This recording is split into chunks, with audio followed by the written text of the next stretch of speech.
So we want you to understand that you can't measure from where you stand right now how long anything is going to take by how long it's been taking. Because that was then and this is now. And because then you didn't know what you are knowing now. In other words, don't compare how long something will be. It is not about time. It's not about anything other than what you are doing with your vibrational alignment. It is simply what you are doing with your beliefs in relationship to your desires. When you desire something that you believe, there's no time between the vibrational accomplishment of it. But when you want something and you doubt it, there's as much time as you continue to doubt it. Sometimes people will say, well, how long will it take me to get from where I am to where I want to be? And we say, as long as it takes you to stop doubting and start believing. And they say, well, how long will that take? As long as it takes you to stop doubting and start believing. Well, how long does that take? Well, it takes as long as it takes for you to stop doubting and start believing. Well, how long does that take? And we say, it's really a variable. But it has to do with how conditioned you are at focusing on what is and how willing you are to focus upon the vibrational what is. As humans, most of you, we love you so much, but you give most of your attention to things that are occurring. In other words, you are reacting mostly to the circumstances around you. So most of your vibration is in reaction to what is. So if you're looking at something that pleases you, your reaction is one that is beneficial to you. But if you're looking at something that doesn't please you, then your vibrational reaction is something that is not beneficial to you. And you got to cut that out. You've got to stop just looking around by default, and then reacting to what you see and expecting any consistency in your vibration. You have to figure out how to be consistent in your vibration. You have to decide, and you have to practice, and you have to become good at, a master at, offering a vibration that feels good even when the condition hasn't changed. You have to stop letting your vibration be about what is. You have to begin to find a way to let your emotions travel down the path of how you want to feel. So how do you do that? How do you do that after you've been reacting to life so long? Your kids are so sweet this morning and you just love them so much. So easy to love them. They were sleeping long. The sweet little faces when they're asleep. And then they wake up. And they start fighting with each other right away. And you can hear the drama and the trauma all around the house. And you put your head down on your desk and you think, kill me now. And now you feel different than you did about them when they were asleep. And that's not cool. Because you got to figure out how to be consistent without asking the conditions around you to change. Because you can't control the conditions around you. You know that if you've got kids. You cannot control the conditions around you. And the harder you try to control the conditions, the more you give up your life for something that never gets you anywhere. In other words, there's a way easier way to go about it. You can find a way to feel the way you want to feel regardless of the conditions. And that's what unconditional love is. That's what unconditional alignment is. That's what unconditional clarity is. That's what living in the sweet spot is. That's what practicing the art of allowing is. That's what being in the sweet spot and watching what feels to others like the magic of the universe swarming around you and providing for you this perfect ride. You are the creator of your own reality, which means you are the keeper of your own vibration, which means you are the focuser of your own thoughts. But the way you figure out how to focus your thoughts is by understanding that there is a relationship, a vibrational relationship between what you're thinking right now and what your inner being is thinking right now about the same thing that you're thinking about something right now. When you focus upon something, the whole of you is focused upon it too. And the whole of you has a perspective about what you're thinking about. So let's say you're focused upon something that is really causing you a feeling of irritation. The reason that you feel that feeling of irritation is because your inner being is focusing upon exactly the same thing from a different point of view. Your inner being is expecting good to come, and you, if you feel negative emotion, are not. The reason that you feel doubt, the reason that you feel any negative emotion is because your opinion right now is bogus. Or we can be kinder than that.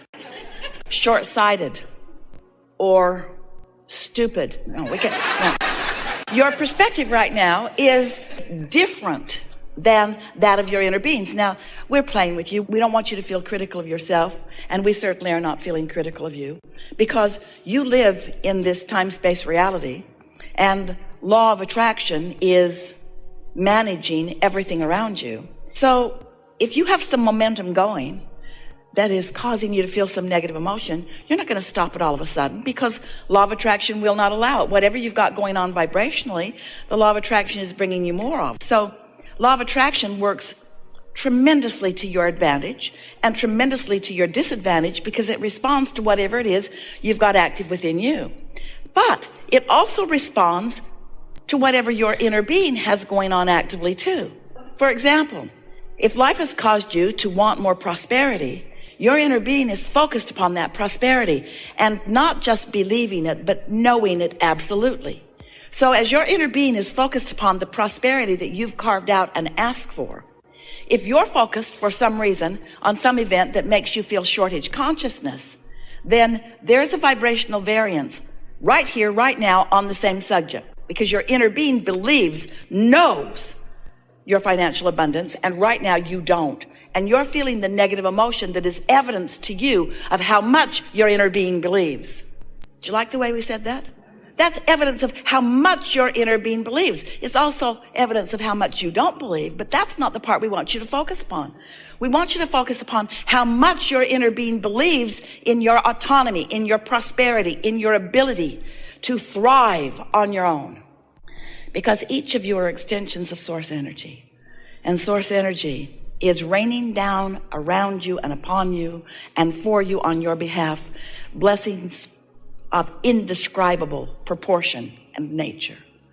And if you're not realizing them fully, it means you've got some shortage consciousness going on in your point of view, which we understand why you would, because you've been looking at what is, looking at what is, looking at what is. Oh, things move forward so much more slowly than they need to.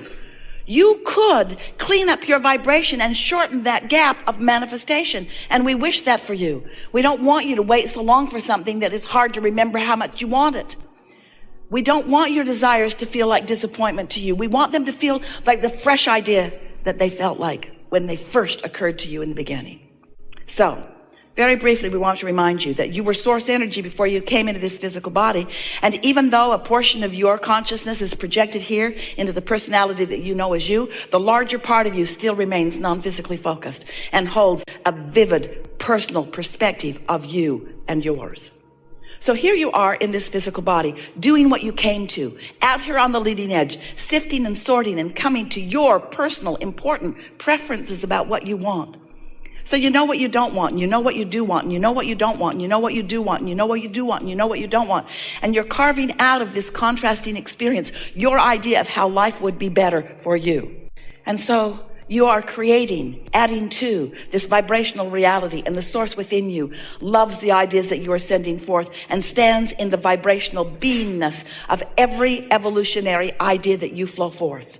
So here's this vibrational version of you. It's so real, we wanted you to know that it is real. We gave it a name. We called it the vortex of creation. Wrote a whole book about it because we want you to come to understand and believe in this vibrational reality as much, no, even more than you believe in the reality that you can see and hear and smell and taste and touch. Because you got to know that life has caused you to create this. And it is a reality that your inner being knows and bees. So now we want to ask you a question. You have not heard us ask this question before because we have not asked it of you before. So since this vortex exists, and since your inner being is standing right in the middle of it, what do you think it feels like to your inner being to stand in the middle of what you've created? Proud, excited, exhilarated, interested, eager, and happy for you to begin your personal now realization of the details and the unfolding of what you've put together. Now, you can't even describe it very well because you've been putting pieces of it in there for such a long time. And you don't even realize how perfectly the pieces that you've been asking for all fit with one another. So there is a reality that's been forming that when you allow it will surprise and delight you beyond our ability to describe it to you verbally. But it is gestating and it is growing, and law of attraction is responding to it. Can you feel that law of attraction is responding to it? And as it grows and becomes and matures and exists, can you sort of get a feeling of your relationship with it? Can you feel how, as it is growing and expanding and becoming, can you feel how you, in your personality, in your human personality, have a relationship with it? Are you looking forward to it? Are you eager about it? Are you looking forward to the realization of it? Can you find the feeling of it? So as you hang around in more good feeling vibrations, as you meditate more and quiet your mind and therefore release all resistant thought, as you make lists of appreciation, and as you get out more, as you spend more time outside, as you move your body more and you drink more water and you just get feeling better and spend more time with people that are nice to be with and do the things that make you feel good. Stop watching the news on television. Stop trying to solve the problems of the world. Just live in your own life and get to yourself a little more and allow your natural cork to float. It will if you won't hold it under the water. When you let go, right back up there where you belong in the good feeling vibration. So as you're doing more and more of that, frequently, because you'll be in that vibrational vicinity of where your vortex is, ideas will flow from that vortex right into your head. You'll realize something. You'll get an idea about something. You'll say, oh, I know what I want. I know what I want. And when that occurs, that means that there is a seamless transfer. This is thoughts turning to things. That's what's happening. Thoughts turning to things. But thoughts can't turn to things if the things that you are creating are in this high-flying vibration and you're over here in disappointment. You're not going to get any thoughts turning to things under those conditions. Thoughts can't turn to things unless you're up here in the vibration of where the things that you're wanting and the thoughts that are about them are on the same vibrational level. You got to be up there where you can receive them in the same way that you would tune your radio in your vehicle. Can't set your radio dial on 98.7 and hear what's being broadcast on 101. In other words, the frequencies have to match up. And you can't have your dial set on disappointment while everything that you've created set on joy and ecstasy and appreciation and love, and have any transfer of thought. That's why you're disappointed. Who you really are is up here, and who you're being right now isn't, you see. So you got to find some way. You have to be creative about it. You got to find some way of being happy anyway. You got to stop needing something to change so that you can have a good feeling response to it. You got to figure out how to be happy before it happens. That's what we mean by getting out ahead of it. You have to get out ahead of it. And we know for sure that this knowledge, this understanding that you are gathering here and have gathered even before you got here, but that is being amplified with this conversation, we know for sure that your understanding of the processes that we are talking about, of the laws of the universe, will put you in a place of heightened expectation. And that's all that is required.